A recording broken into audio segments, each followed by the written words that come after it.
မနေ့ကဝီရိုကဒီနဝတောင်ပေါ်မှာညှိကြရဲပေါ့နော်ဒီနေ့ကတော့ကလောကိုပြန်ပြီးတော့ဆင်းရမယ့်နေ့ပါပြီးတော့ဒီနေ့ကအစင်းဆိုတော့မနေ့တုန်းကလောက်လဲကြာကြာလမ်းလျှောက်ဆရာမလိုတော့ပါဘူး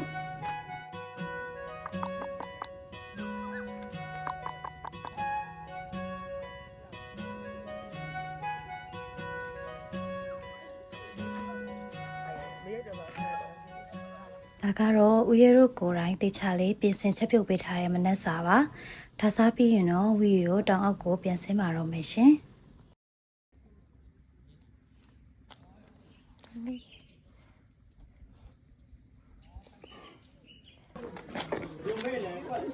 ဟုတ်တယ် FPP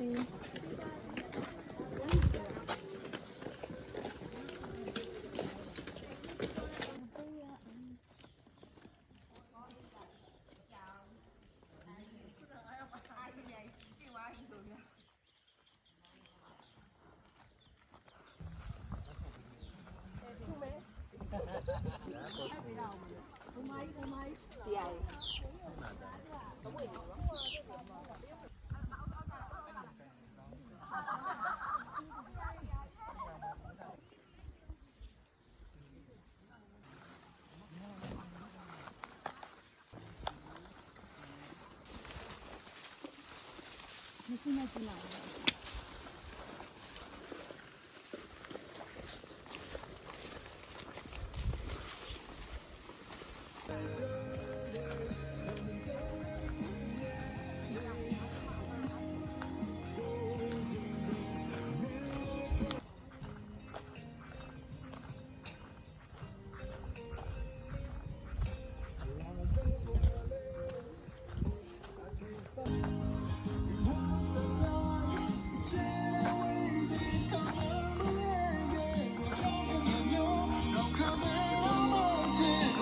အခုဗီဒီယိုကိုလာကြိုးတဲ့ကားလည်းရောက်နေပြီဆိုတော့ကလောကိုပြန်มาတော့မယ်ရှင်ဒီဗီဒီယိုလေးကိုအဆုံးထိကြည့်ရှုပေးခဲ့ကြတဲ့တယောက်ချင်းစီတိုင်းကိုကျေးဇူးများကြီးတင်ပါတယ်ရှင်နောက်ထပ်ဗီဒီယိုမှာထပ်တွေ့ကြပါမယ်အားလုံးပဲတတားပါ